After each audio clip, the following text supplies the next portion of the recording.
This is another DAM podcast about digital asset management. I'm Henrik de Gier. Today I'm speaking with Matthew Patulski. Matthew, how are you? I'm good, Henrik. How are you? Great. Matthew, how are you involved with digital asset management?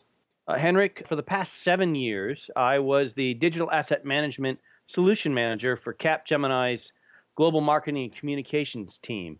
Capgemini is a global systems integrator with 140,000 people in 40 countries. As a member of their global marketing team, there's about 700 of us. The need for a DAM solution came about after doing 2 years of business-to-business video, that we had to have something more consistent and robust to deliver either brand assets to produce content or to deliver finished content. And we realized that moving video around the organization had become a pain point. So developed a brief and a budget and worked with our stakeholders to identify some potential solutions, including digital asset management.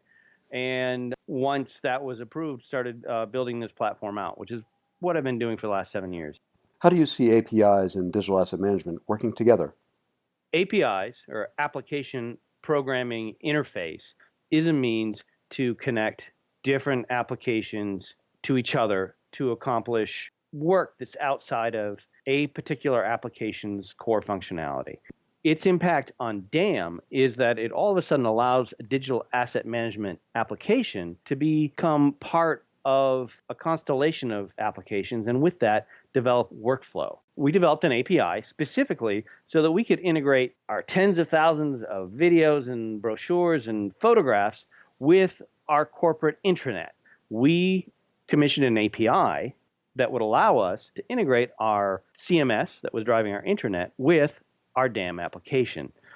Behind the scenes, though, the CMS is talking to the DAM through the API, in essence an XML feed, instigating a series of searches to find the file location, to find the dimensions, to find the poster frame, and it's dropping it into that CMS. We have eliminated the pain point of downloading that file, then uploading that back into the CMS. When we adopted DAM into the Capgemini marketing communications team, we also leveraged Capgemini's relationship with Amazon Web Services and hosted all of this in the Amazon cloud.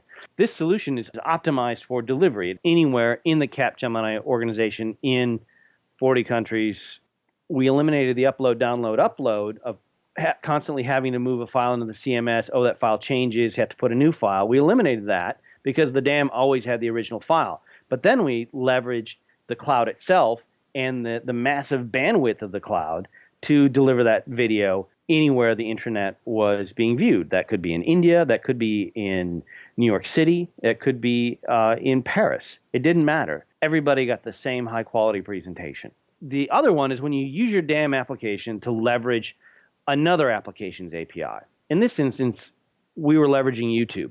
We built an integration that would allow a resource-based instance to talk to YouTube via YouTube's API. A secure connection between the two platforms allowed us to push HD quality video from our application with the correct title, the descriptions, the keywords, everything that went into that record straight into YouTube. 2 minutes later, it's live, it's online. We've got a link that then we're dropping into emails, we're putting out into social media, we're pushing out as part of a marketing plan.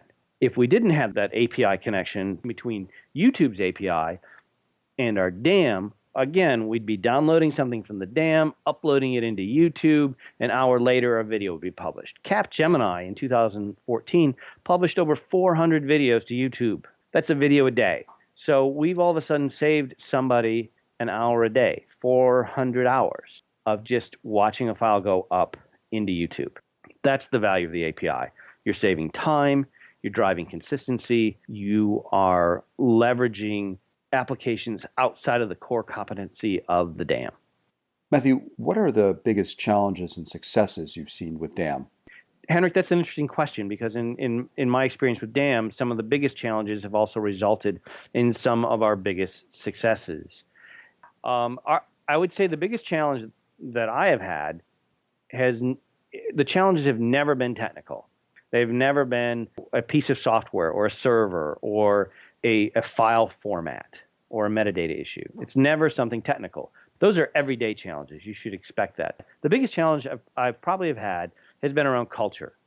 The concept of DAM and integrating that into the marketing communications culture of a distributed organization was a much bigger challenge than I expected.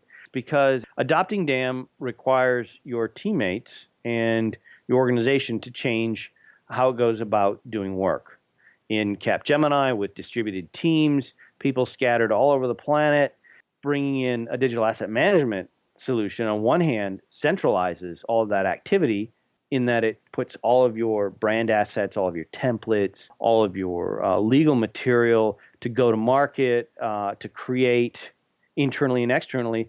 That first action is to put all of that in one place. So everybody can find those logos and find those InDesign templates and those intros and outros to video.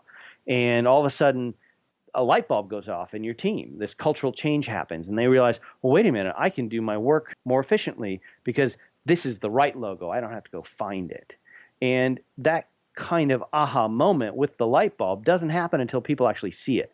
You can spend weeks or months talking to people about how digital asset management is going to change their life as a professional, but until you show them that moment of, oh, all my logos are in one place, that's when it starts making sense. So what I realized in evangelizing and rolling out this platform was I needed to find those kinds of moments, and I needed to find those persons who are interested in talking about the tool, in evangelizing the application, in talking about it, not just with me, but with people I've never met, their teammates, their managers, literally have them show their coworkers what I had just shown them. It's an abstraction until somebody can use it. It's extra work until somebody finds a reason for it. But as we gathered those up and then started building processes around those and sharing the success stories, in particular with video and with presentations, and with from there it's moved into photography and collateral and graphics, all of a sudden, as soon as people could find a use case that made sense to them and what they were doing, they became power users because they were empowered. Mm-hmm. And what has happened over the last 5 years or so with Capgemini's DAM is that we've seen this exponential growth in user sessions and exponential growth in consumption. In 2009, we had no video impressions on the corporate intranet. In 2014, we had 325,000 video impressions, page views of video content delivered from our DAM. So those challenges begat those successes. Somebody found a reason to use the application to deliver video, and they shared it with a colleague. Matthew, what advice would you like to share with DAM professionals and people aspiring to become DAM professionals? If I had one piece of advice to DAM professionals and to those persons aspiring to be DAM professionals, get to know your client first. Set aside your application choice, set aside your server environment, all of that. Get to know the client and what they're trying to accomplish. Be a good listener. It's very important because they're going to tell you the direction you need to go as a solution architect or as an administrator. Tell you what kind of governance you need, the pace at which you might roll out features, or scale that you need to start at.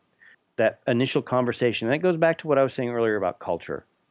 And whether you're just starting out or whether you've been doing this for 15 years, it all comes back to culture and listening. Great. Well, thanks, Matthew. You're welcome. For more on this and other digital asset management topics, log on to another-damblog.com. For this and 150 other podcast episodes, including transcripts of every interview, go to another-dampodcast.com. If you have any comments or questions, please feel free to email me at another-damblog@gmail.com. Thanks again.